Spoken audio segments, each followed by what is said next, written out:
Hey there, guys. It's Kage Attack coming at you for, well, essentially day 2 slash war 2 for GVG and my thoughts on the entirety of the system, which let's just get this part out of the way quickly because this is the most important part. This part just aggravated myself and I'm sure tons of other people, but for the love of God, why doesn't every guild member need to re-enlist for each war? Just let them stay enlisted, or just I don't know what to. Just have the guild leader, you know, have a button. Do you want everybody to go back to like the same war positions they had before, and then you can move them? It was such a hassle to go through and remind everybody that, oh, hey, by the way, guys, you gotta reapply for war again. Otherwise, you'll you won't be in this round. Complete just pain. Not fun at all. So, however, flip side, something I really liked is when I went to reapply my defense, it saved my choices from earlier. That's cool. Can we also save the choice for enlistment, please? Can we? And some of you are going to be wondering, hey, why is my head shaved? Well, I kind of made a bet originally that if we actually won our first guild war, I would shave my head. So here we are. It's already grown back a little bit. I'm like Wolverine. It'll grow back quickly. So yeah. So yeah, there's that as well. Just want to throw that out there too. I was like, oh wait a second, if people are seeing me like this for the first time, yeah, don't get used to it. Doesn't haven't had this type of hairstyle in like 10 years, but yeah, don't get used to that. So okay, round 2. Is there a difficulty slider of some sort? I want to say so far, yes. The team we are fighting today is vastly tougher than the team we fought for day 1. We're getting a little bit less points than what we got last time around, and the opposing team actually scored more than I think like 50k. So the teams are getting tougher. Something that I kind of find humorous, a couple of things actually, is again, people were like, let level 17s do this mode. No, no. I mean, even letting level 20s in is a little generous because those poor guys only get like maybe 3 or 4 attacks before they're realistically just gnats trying to attack something and hope they get a kill or two. It's just no. And secondly, if you feel that the mode you were currently in, let's say you were in 2, is too easy and you go to 3 and then you get slapped around, that's a you problem. Now, you may ask why though, and why do I think that? So, here's what I think is happening to people who are going up a level after they win a match and then getting just crushed. Well, one of 2 or 3 possibilities. Possibility 1, easiest to explain, their guild just isn't able to outfit for the next mode up. Okay, sure. Well, what about guilds that can outfit for that? What I think is happening is that the system still recognizes you won, and there's like a difficulty slider that goes up, but you're also making that worse on yourself because you're putting yourself into a higher bracket, and then that difficulty slider's also picking out a harder opponent for you because of your previous win. So I think the two in tandem may be what's causing a lot of people who move up and just get slayed after again winning their first round in an easier bracket. That's what may be going on. Which the answer to that may be pick a lane and stay in it. I mean, people were like, Kage, go to level 2. No, not happening. I I have no intention to up my bracket where, I have guys in this current level that aren't filling out the full defense requirements or getting, the full bronze for the last couple of teams. Or they can't even field a gold one team at the top. No, no, no, no, no. We're not going up. If you guys want to fight me for whatever bizarre reason, you got to come on down to Battlefield Level 1. You may or may not get decimated, but hey, it's not worth it. If you're able to clear like 3 or 4, stay in 3 and 4. If I would say play it safe, because if the trajectory keeps going, my opponent next time is going to be a bit harder, and you know, maybe it won't be a wipeout again, which we did. We got another wipeout, so this thing where it was like, well, it's just a rare occurrence, and we don't expect every. I mentioned this before, beforehand, kind of like my blind review. Devs can underestimate players pretty hard. And I think that's what's happening here to some extent. Now, I don't know the percentages, mind you, of how many teams aren't wiping out their opponent. I couldn't tell you. But from a lot of the data people have presented me, I'm seeing a lot of cases on my end where the opponent is just stomped into the ground, and people are like just they're going to the wipeout phase with anywhere between like 60 to 100 tokens. So, maybe not 15 people are losing out on rewards, but some variation of people are missing out on rewards. And it's like, well, you should organize the guild to make sure everybody. No. No, no, no, no, no, no, no, no, no. No. It is already tough enough to coordinate, get people to, attack what they need to attack, do it. God forbid I end up trying to play air traffic control and getting people to go like, okay, well, he needs to get his 10 tokens in. No, no, no, no, no, no. No, we're going for a win. We're going for a jugular. If they want to modify this system in a way to give people credits, cool, great. If people in my guild aren't a fan of this, the only thing I'm going to tell them is to get on early and to participate before we, wipe somebody out.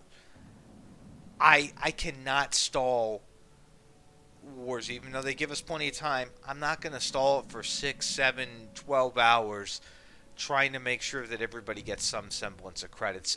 And other guild leaders shouldn't have to do that as well. That is tedious. That is unnecessary. Just no. And, I don't know what to tell you. Some people are going to be like, but Kage, that's cruel and mean-spirited, and if that happened to me, I wouldn't do anything further afterwards on the wipeouts since I don't get any credits. I'm like, fine, but if for some reason we don't win, you're losing credits. It's like you could be shooting yourself in the foot. So I get it. The system's awful for that regard, for that scenario. But I'm not going to micromanage my guild, and I hope others don't either, to a point where they need to work that out and make sure everybody gets something.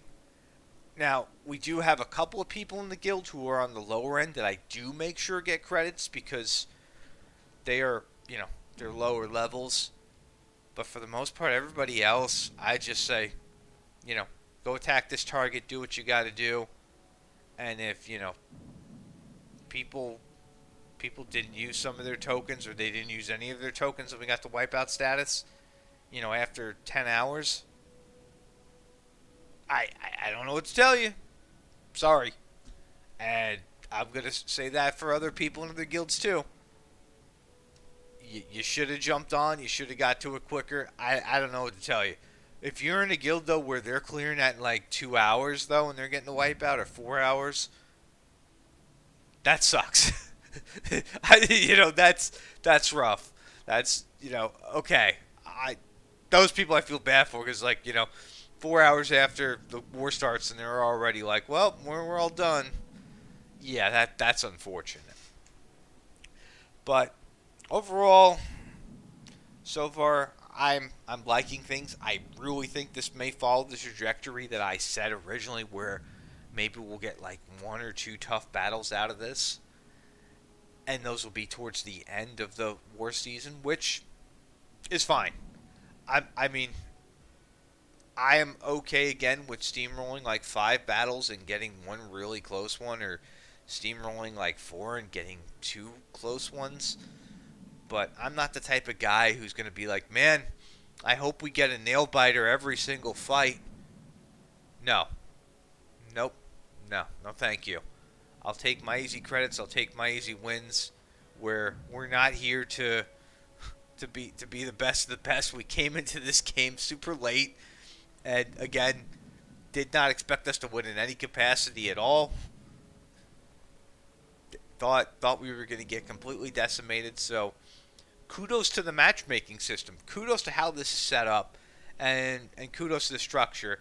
And another thing I'm gonna blast people on is people are like, well, we should be able to use less units. Like, no, no, no, no, no. They want you to use more units. A lot of units don't get used at all because it's like, oh hey, what do you need for guild raids? Oh, these 5 or these 10. Oh, what do you need for arena? Oh, these 5 or these 10. What do you need for LRE? Well, maybe these 15. No, they want you to use more units in the game. So you and me, myself personally, because again, I've neglected some units. I still got to work up some ones I'm still working on. I get sidetracked by my main guys. We all have to work up some units. If you're in like a higher battleground and you've neglected units like I have, may God have mercy on your soul because that is quite the deficit to get out of. So, yeah, I don't know what to tell you. There, you're going to have to expand your roster. You're going to have to expand what you play with, and or not, or just focus on a couple of fights and just do your thing. And hey, cool. You don't have to, but if you want to up your guild's chances of winning, you may as well be a team player. Other than that, I think that's about it. I mean, I can't. There's not too much more for right now. I mean, somebody did suggest that people shouldn't be able to hop battlefield levels midterm, and I don't know. I mean, let's look at the. It's pretty clear to tell that some people have dipped out of level 5. I don't remember where people were originally, but it does feel like the numbers are up. Maybe on 1, 2, and 3, and people have kind of pieced out of 5 and 4. Maybe they should, because I mean, given the length of the war, if people had to sit in a bracket, let's say somebody for whatever reason they did like the level 5 initiative, and the level 5 initiative didn't work out because there's only like 220 guilds. I wouldn't want somebody to be punished for an entire season for trying out something that the community kind of came up with as a way to get easier medals for people, which I still think if everybody went to level 5, we'd all be getting more medals. But getting the community to be unified, especially when people aren't all on Discord and or watching these types of videos or stuff, that no, it's just community's pretty big.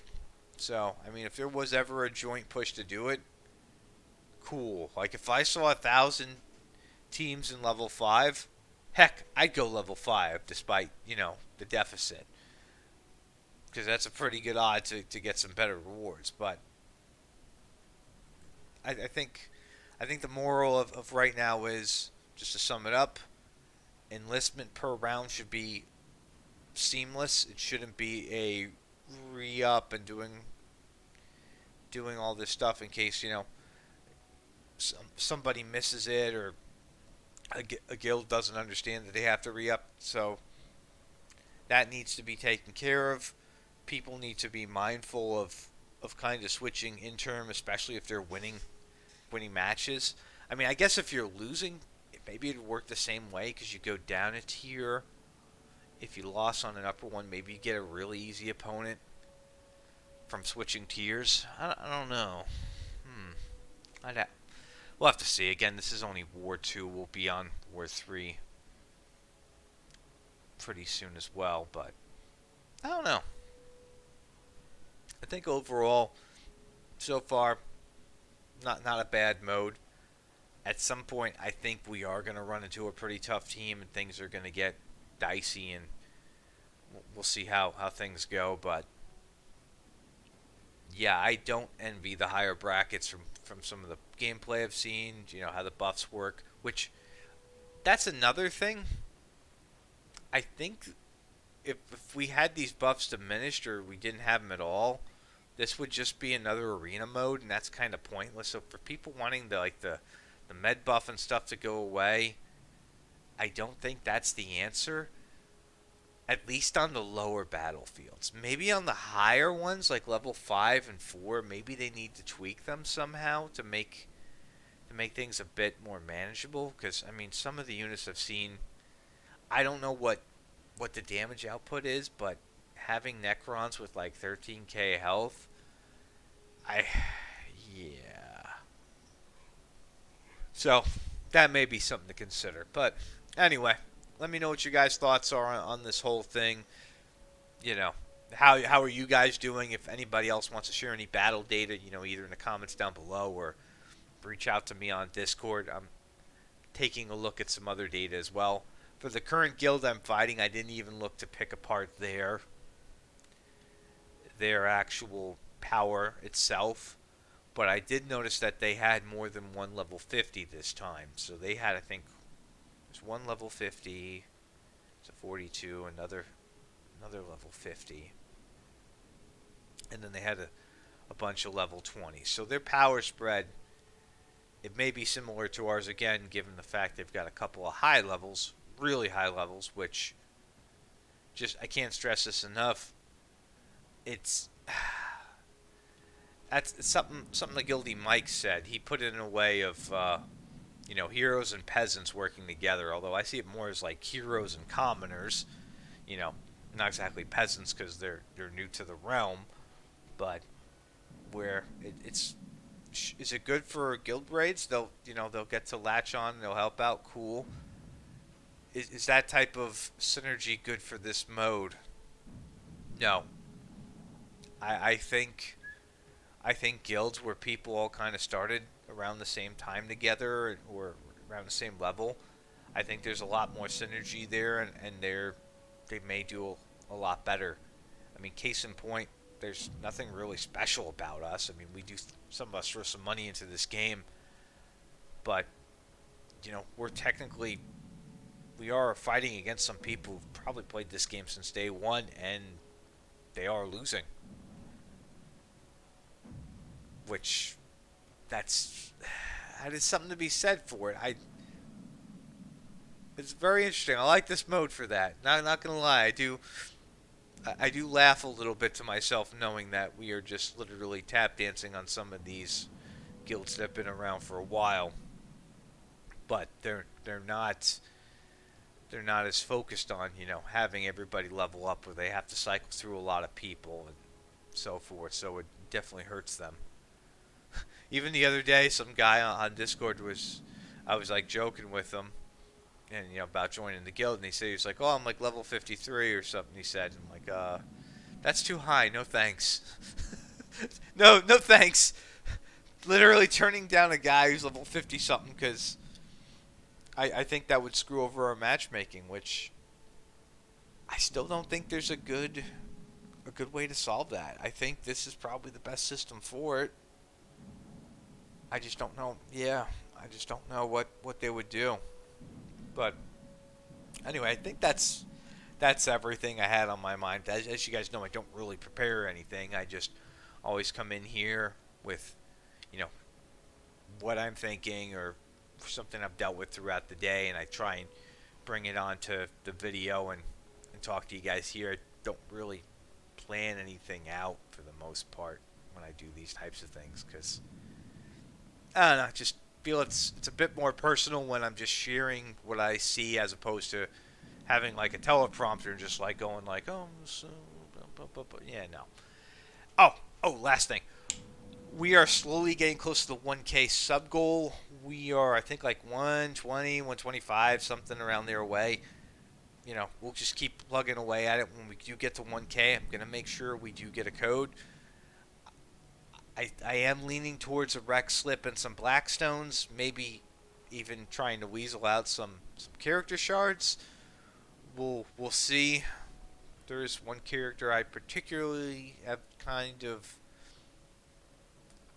gained an affinity for that has really helped me out in guild raids and some arenas sometimes. So we'll see. You guys might be able to figure it out. Anyway, that being said, I want to thank you for watching the video. I will see you on the next one, which either will be the Rask PvP free-to-play comparison or a War number 3, and we'll go over if we've learned anything new, because I am hoping, just going to throw it out there, that my opponent gets tougher for the next time, and we don't go backwards for whatever reason, because that would be bad. Yeah, that would be bad. Anywho, take care, guys.